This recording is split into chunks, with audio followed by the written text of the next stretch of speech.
हाय प्यारे साथियों, मैं अशोक कुमार आपका अपना साथी फिर स्वागत करता हूं आपके अपने चैनल आरआरएम एग्जाम मेंटर में।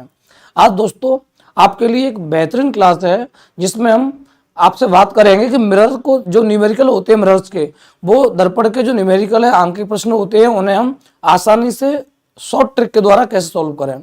और ये जो मिरर के न्यूमेरिकल्स हैं ये आपको कई कंपटीशन एग्जाम में देखने को मिलते हैं। और जो यूपी बोर्ड के बच्चे या सीबीएसई बोर्ड के बच्चे जो होते हैं 10वीं क्लास में या 12वीं क्लास में, तो मिरर का टॉपिक दोनों क्लासों में ही है और कंपटीशन में भी आता है। और दोस्तों जो आपको प्रॉपर फिजिक्स की क्लास एक तरफ से पार्ट 1, पार्ट 2, पार्ट 3 वो सारी क्लासें आपको कब मिलेंगी? वो आपको 1 मई से मिलेंगी, बहुत जल्दी जी। मैथ की क्लास मिलेंगी आपको प्रॉपर तरीके से, फिजिक्स की मिलेंगी, केमिस्ट्री क्लास मिलेंगी आपको और वायु की मिलेंगी। मतलब कुल मिला के ये सारी क्लास आपको अपने स्टूडियो के माध्यम से दिलवाएंगे आपको, और बहुत बेहतरीन क्लासें होंगी, आपको पढ़ने में आनंद आएगा। तो चलो दोस्तों बात करते हैं मिरर की। सबसे पहले दोस्तों हम देख रहे हैं स्क्रीन पर कि मिरर न्यूमेरिकल कैसे करते हैं। दोस्तों चाहे वो न्यूमेरिकल मिरर का हो या फिजिक्स में या केमिस्ट्री में, मैथ में, किसी का भी न्यूमेरिकल हो, किसी का भी अंक के प्रश्न हो, किसी भी सवाल को करने के लिए हमें सबसे पहले कुछ फॉर्मूले याद करने होते हैं। केवल फॉर्मूले दोस्तों बात करते हैं मिरर के, केवल आपको 2-3 फॉर्मूले याद करने हैं और आप चुटकियों में सवाल कर पाओगे। तो पहला जो फॉर्मूला है मिरर का वो होता है F = R/2।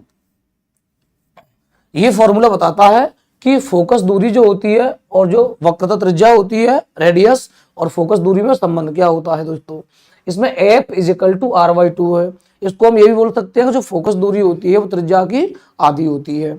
दूसरा जो फॉर्मूला होता है दोस्तों दर्पण का वो ये होता है 1/F = 1/B + 1/U। इसे हम क्या बोलते हैं? ये दर्पण की फोकस दूरी ज्ञात करने का फॉर्मूला होता है, जिससे कि इसे UVF में संबंध भी कहते हैं। UVF में यहाँ वस्तुओं में याद ये भी रखना है कि इसमें पहला जो फॉर्मूला है, पहले फॉर्मूलों में जो F है, F को बोलते हैं फोकस दूरी, और जो R है, R को बोलते हैं वक्रता त्रिज्या कहते हैं। दूसरा नंबर का फॉर्मूला है F, इसमें फोकस दूरी है। जो बच्चों V होता है, ये आपको ध्यान रखना है विशेष केवल कि जो V होता है, V ये दर्पण से या दर्पण का ध्रुव भी कह सकते, दर्पण के ध्रुव से ये प्रतिबिंब बनता है, प्रतिबिंब की दूरी होती है। दोस्तों लंबाई नहीं बोलेंगे इसे कहेंगे दर्पण से प्रतिबिंब की दूरी बोलते हैं। और जो U होता है, U को बोलते हैं दर्पण से वस्तु की दूरी, यानी किसी भी दर्पण शीशा के सामने वस्तु कहाँ रखी है वो दूरी, डिस्टेंस होती है। तीसरा एक और फॉर्मूला होता है इसका, दर्पण का रेखीय आवर्धन। इसका फॉर्मूला होता है M = I/O, या इसे हम लिख सकते हैं I/O = -B/U। बिल्कुल, ये केवल आपको 3 फॉर्मूले याद करने हैं, बाकी आप न्यूमेरिकल को चुटकियों में कर सकते हैं। पहला फॉर्मूला है F = R/2। और दोस्तों इसी के साथ में एक चिन्ह परिपाटी होती है, चिन्हों का हमें विशेष ध्यान रखना होता है। दोस्तों चिन्ह को भी मैं आपको बहुत अच्छी सरल भाषा में बताऊंगा। केवल आपको करना क्या है, इतना सब बच्चे जानते हैं दर्पण के 2 प्रकार के होते हैं दर्पण, एक अवतल दर्पण, दूसरा होता है उत्तल दर्पण। अवतल दर्पण की बात करते हैं, इसे बोलते हैं कॉनकेव मिरर। ये कॉनकेव मिरर होता है दोस्तों, और एक होता है कॉन्वेक्स मिरर, कॉन्वेक्स मिरर। अब इसमें जो चिन्ह परिपाटी है, चिन्ह परिपाटी को ध्यान में कैसे रखना होता है, बिल्कुल शॉर्ट तरीके से आप यूं याद कर लो। अच्छा एक चीज और आपको समझवानी चाहिए कि इनमें प्रतिबिंब और बनते हैं, इमेज बनती हैं, प्रतिबिंब बनते हैं। तो प्रतिबिंब दोस्तों कैसे बनते हैं, आपको एक ऐसी क्लास भी दूंगा कि प्रतिबिंब को भी मैं आपको चुटकियों में सिखा दूं ट्रिक के द्वारा।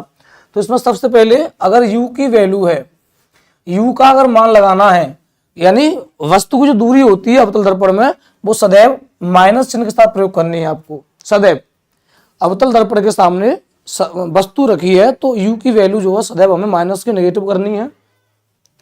V की वैल्यू दोस्तों अवतल दर्पण में माइनस की भी कर सकते हैं और प्लस की। इसकी कंडीशन होती है अगर प्रतिबिंब जो है इमेज रियल इमेज बना है, प्रतिबिंब जो रियल बना हुआ है प्रतिबिंब, ये मैं लिखूंगा यहाँ। अगर प्रतिबिंब वास्तविक बना हुआ है, वास्तविक के साथ उल्टा बनता है सदैव, वास्तविक रियल इमेज बोलते हैं इसे। अगर प्रतिबिंब वास्तविक बन गया है, वास्तविक प्रतिबिंब के साथ उल्टा बनेगा और आभासी के साथ सीधा बनता है। अगर प्रतिबिंब वास्तविक बना हुआ है तो सदैव B का मान माइनस का लगाना है आपको दोस्तों। अगर अवतल दर्पण में प्रतिबिंब आभासी बनाए, आभासी, तो B की वैल्यू पॉजिटिव जाती है। इसमें एफ की वैल्यू जो फोकस दूरी होती है सदैव नेगेटिव लेनी है आपको चिन्ह के साथ में। इधर बात करते हैं उत्तल दर्पण की, इसमें यू की वैल्यू दोस्तों माइनस की होगी और वी की वैल्यू इसमें पॉजिटिव होती है। दूसरा ध्यान रखना है उत्तल दर्पण में जो प्रतिबिंब बनते हैं दोस्तों, इमेज जो बनती है वर्चुअल बनती है, यानी आभासी प्रतिबिंब बनता है इसमें, और आभासी के साथ में सदैव सीधा बनता है। ये तो विशेष ध्यान रखना है दोस्तों कि उत्तल दर्पण में प्रतिबिंब कैसा बनेगा, आभासी बनता है और आभासी से सीधा बनता है। छोटे बड़े की सब कंडीशन होती है, मैं आपको एक क्लास दूंगा उसमें सब बताऊंगा प्रतिबिंब छोटे बड़े कब बनते हैं। यहां दोस्तों आर की बात करते हैं, त्रिज्या जो रेडियस होती है वो कॉनकेव मिरर के लिए रेडियस माइनस की ली जाती है और कौन इसमें फोकस दूरी पॉजिटिव होती है यहाँ, और इसका रेडियस जो होता है ये प्लस का होता है। ये चिन्ह प्रपाटी है, ज्यादा आपको दिमाग नहीं लगाना कि अगर आपने केवल ये 3 छोटे से फॉर्मूले याद कर लिए और आपने ये चिन्ह प्रपाटी याद कर ली तो आपसे दर्पण का कोई भी क्वेश्चन बचने वाला नहीं है, आप चुटकियों में हल कर देंगे उसे। अगर आप ये याद नहीं कर पाओगे तो शायद सवाल आप नहीं कर सकते हो। केवल ऐसे याद कर लेते हैं, अवतल दर्पण में सभी वैल्यू माइनस की हैं। कंडीशन क्या है कि प्रतिबिंब उसका वास्तविक होना चाहिए अवतल दर्पण में। उत्तल दर्पण में सभी वैल्यू पॉजिटिव होती हैं, यू को छोड़ करके। इसकी कंडीशन क्या है, प्रतिबिंब इसमें आभासी होना चाहिए दोस्तों। अब हम बात करते हैं न्यूमेरिकल की।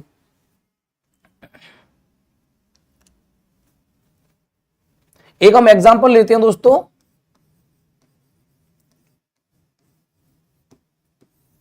एक चीज और बच्चों, जैसे मैंने पिछली क्लास है ये स्क्रीन है, इसका आप स्क्रीन तो ले सकते हो, उसका आप इसे नोट भी कर सकते हैं क्योंकि इसे भूल जाओगे आप, नोट करना बहुत जरूरी है इसे। अब आगे बात करेंगे एग्जाम्पल नंबर 1। पहले स्टार्ट करते हैं इजी क्वेश्चन से। जैसे कोई क्वेश्चन दिया है कि एक अवतल दर्पण की, मैं बोर्ड पर लिख देता हूं, एक अवतल दर्पण की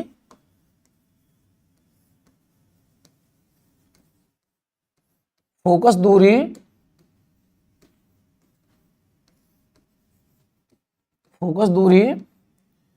20 सेंटीमीटर है, 20 सेमी है, तो इसकी त्रिज्या ज्ञात करिए। तो इसकी वक्रता त्रिज्या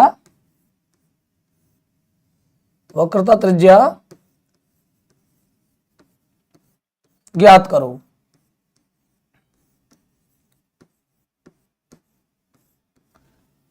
बहुत ही प्यारा सवाल है, क्वेश्चन छोटा है, इजी है, सरल है, लेकिन हम शुरुआत करते हैं सरल से, फिर आगे बड़े सवाल भी कर सकते हैं।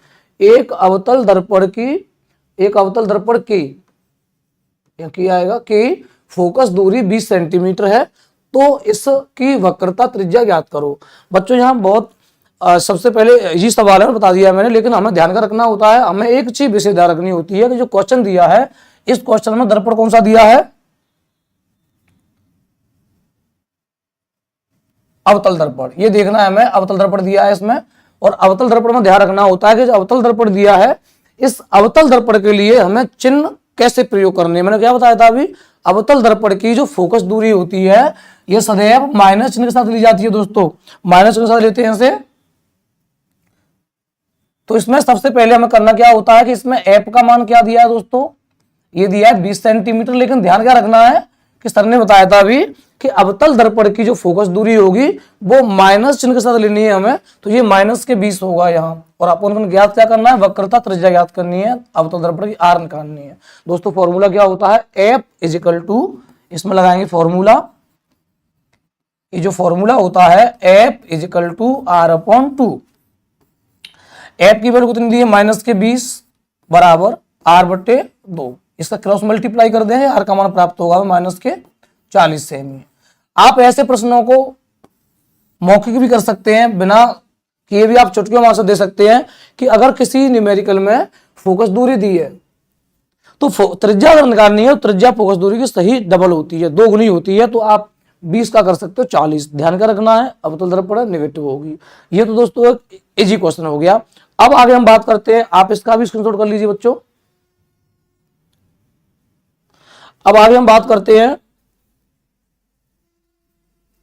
एग्जाम्पल नंबर 2 की बात करते हैं। एक ऐसा ही प्यारा सवाल करते हैं हम, आगे आपको लिखने की ऐसी क्लास बनेगी, तैयार होंगी हमारी कि आपको न्यूमेरिकल करने में ज़्यादा टाइम खराब आपका नहीं होगा। तो इसमें एग्जाम्पल नंबर 2 की बात करते हैं। एक अवतल दर्पण के सामने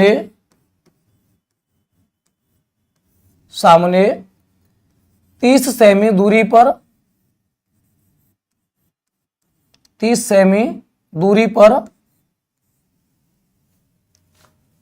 रखी वस्तु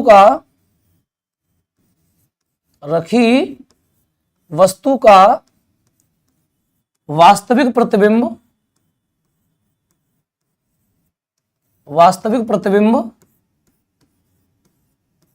इस फोटो में लिखा है प्रतिबिंब 20 सेमी दूरी पर बनता है।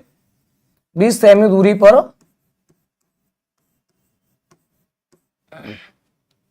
बनता है।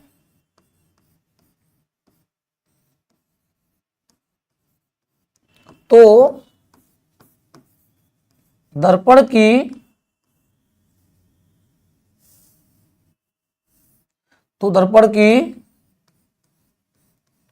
फोकस दूरी ज्ञात करो।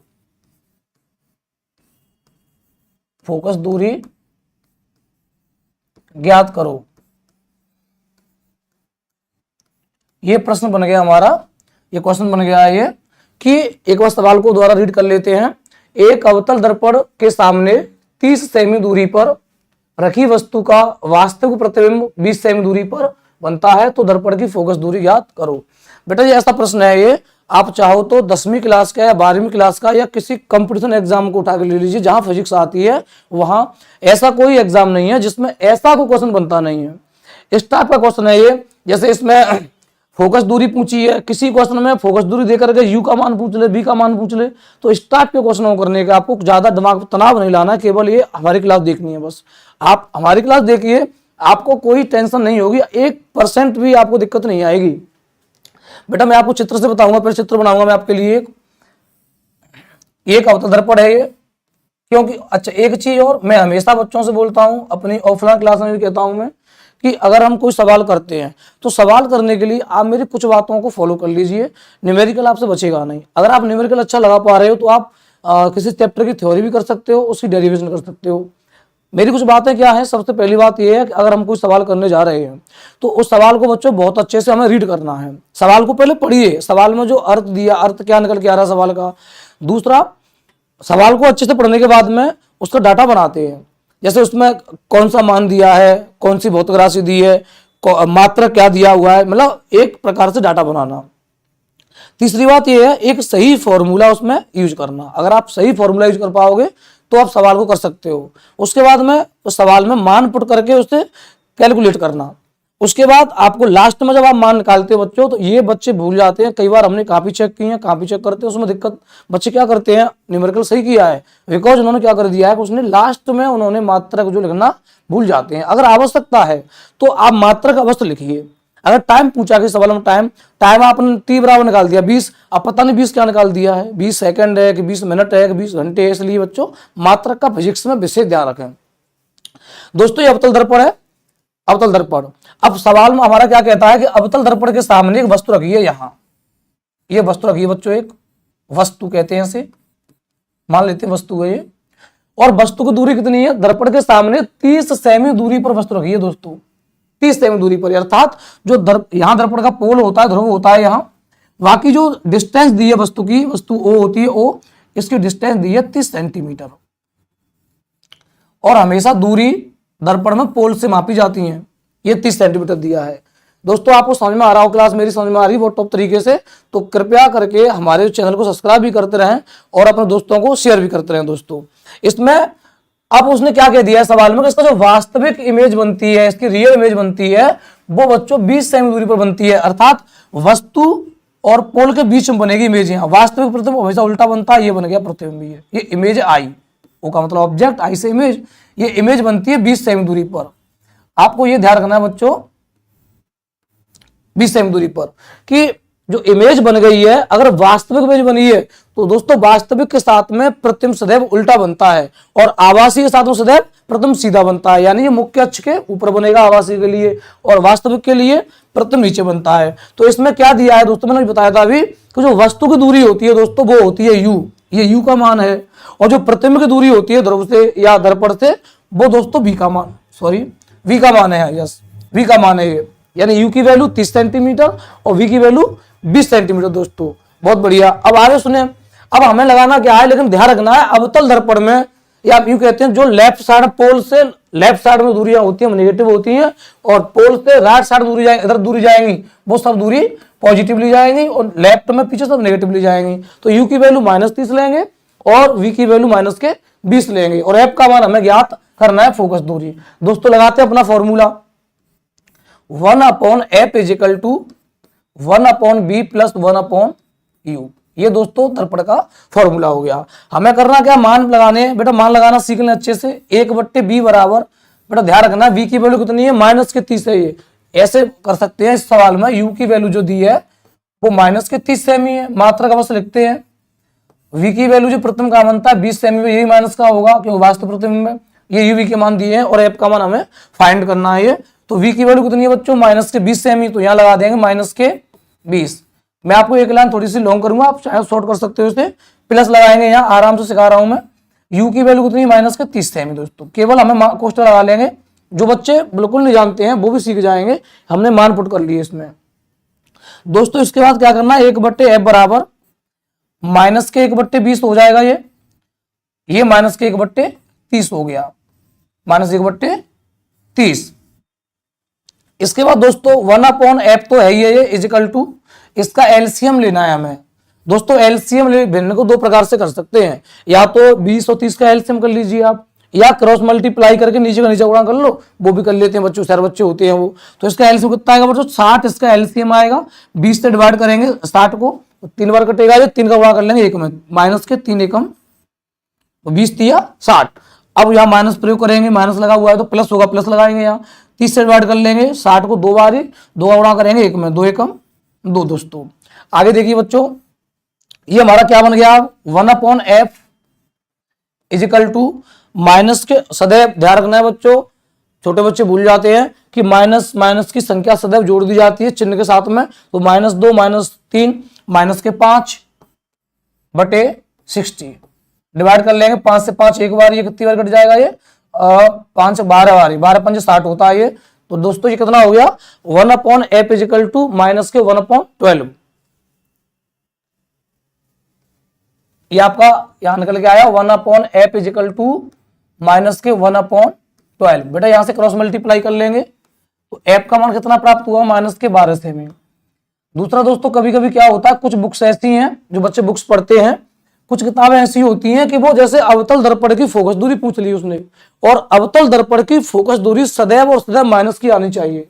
अगर किसी क्वेश्चन में फोकस दूरी आपकी प्लस की आ रही है अवतल के लिए, तो मान लो आपने सवाल गलत कर लिया, चिन्ह के साथ में गलत कर लिया।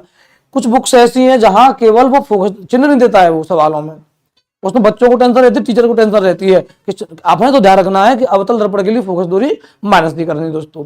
तो दोस्तों ये हमारी आज की क्लास रही, और इस प्रकार के सवालों कर सकते हैं। अगर कोई f का मान पूछा है, v का मान पूछा है, u का मान पूछा है, सवाल उत्तल दर्पण का है, तो उसको हम सेम तरीका यही होता है करने का दोस्तों।